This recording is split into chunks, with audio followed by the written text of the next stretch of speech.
Mandar uma pergunta aqui para o. Pergunta não. Um super chat para o Rodrigo Constantino. Paulo Fernando escreveu assim: pergunto a vocês da área econômica se o lixo da reforma tributária não pode ser um tiro no pé do PT e favorecer sonegação ou até impulsionar o uso do Bitcoin, por exemplo. Abraço a todos. Rodrigo Constantino. Anselmo, sabe qual é a questão? É que, em que pese o Haddad está querendo antecipar algumas coisas para arrecadar mais e tudo, as mudanças, até porque o país vai ficar um tempo aí com um regime dual, né? Complexo para burro, tem uma transição. As mudanças vão levar algum tempo até surtirem efeito, e no caso o efeito, eu a garanto, assim como o Tabajara, vai ser negativo. Mas leva tempo, leva tempo. Então, não é para amanhã. Claro, os agentes econômicos antecipam, gente que está fazendo conta, que é pequeno comerciante, que sabe que vai vir a toba, desculpa a falta de um termo melhor, mas que vai vir a mordida maior no seu bolso, vai começar a fazer um movimento de transição, de proteção. Então, não resta dúvida que vai ter algum impacto nos próximos anos. Mas a coisa, até aparecer mesmo o fedor do troço, ela demora. Isso, aliás, é uma coisa que eu até mencionei na minha live hoje, né? A turma da esquerda, via de regra, como a gente diz, o tempo tem sempre razão, né? O tempo é amigo da razão. A gente deveria imaginar o seguinte: não tem mais espaço para a esquerda, porque a esquerda não tem a razão do lado dela. Ela defende modelos mofados que nunca deram certo, que não podem dar certo, pelo menos não com o homem sendo o homem, a natureza humana sendo o que é, e por aí vai. Então, por que ainda existe tanta esquerda? Por que ainda existe tanto picareta, como mencionou o Paulo, em tudo que é área? Tanto embusteiro, tanta gente enganando. Por quê? Também a gente conhece a natureza humana e sabe como ela é seduzida por promessas irreais, por ganhos de curto prazo aparentes. Então, essa é a realidade. As pessoas têm memória curta. Eu estava lembrando de alguns debates no começo da pandemia que eu travava numa certa emissora, e a turminha que se diz liberal estava lá: lockdown por 15 dias, depois a gente vê se vai achatar a curva.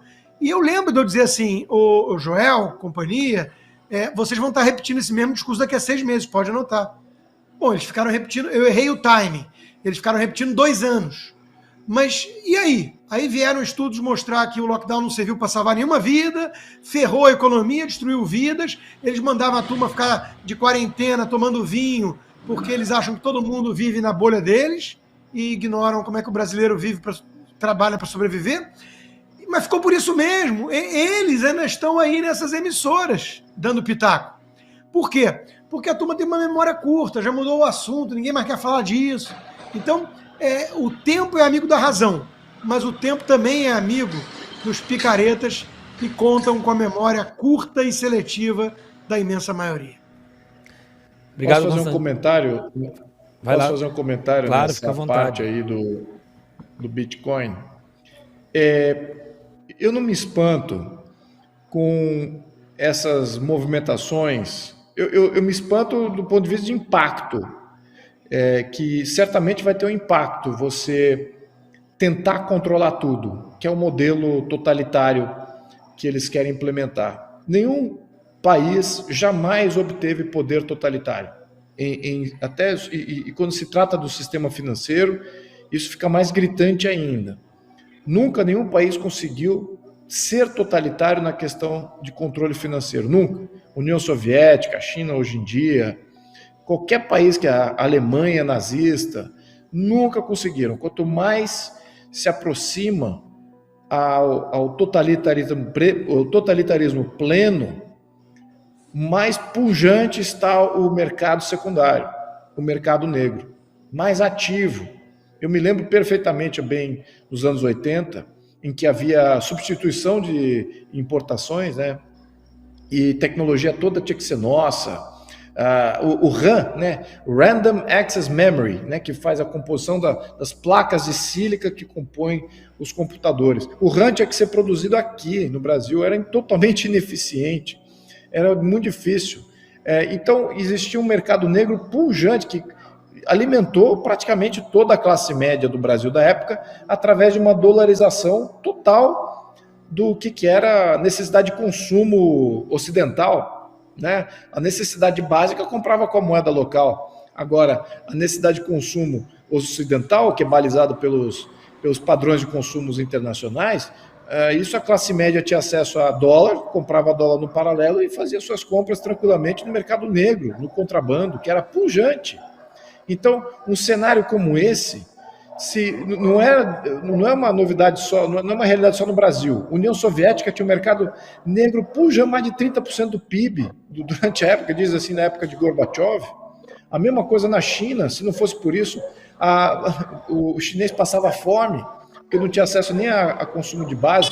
É o caso hoje em Cuba. Então você veja, essa questão de você ter uma moeda de troca, toda vez que você está chegando mais próximo do totalismo total, isso aí eu diria que não espanta. Tá? Então o Bitcoin pode servir como uma nova base, o dólar continua sendo. O dólar é que a dolarização do consumo é o que está salvando o padrão de várias famílias na Argentina. Né? Você acha que a classe média lá que não comprou dólar está segurando o peso argentino e ali... Não, eles estão com dólar há muito tempo. É por isso que não tem esse efeito de migração de massa, como a gente viu na Venezuela. Né? Você tem ali, ainda 40 milhões de habitantes ainda estão lá, em função dessa dolarização histórica da Argentina. Está com mais de 50 anos que o dólar já é uma moeda paralela na Argentina. Então, não espanta esses choques de tentativa de controle absoluto do sistema financeiro. Então, aqui no Brasil, a gente também não é avesso. Avesso não, nós temos que ser avesso a essas tentativas. Mas as consequências dela, ou seja, a busca por outra plataforma de troca, seja Bitcoin, seja dólar, euro, ou até mesmo o yuan chinês, ou mesmo o rublo russo para fazer suas trocas e suas garantias de valor, isso vai ocorrer com certeza, se o governo continuar nessa toada de querer controlar também a moeda, como a gente sabe que vão querer. Então, enfim, só um comentário aqui nessa tendência.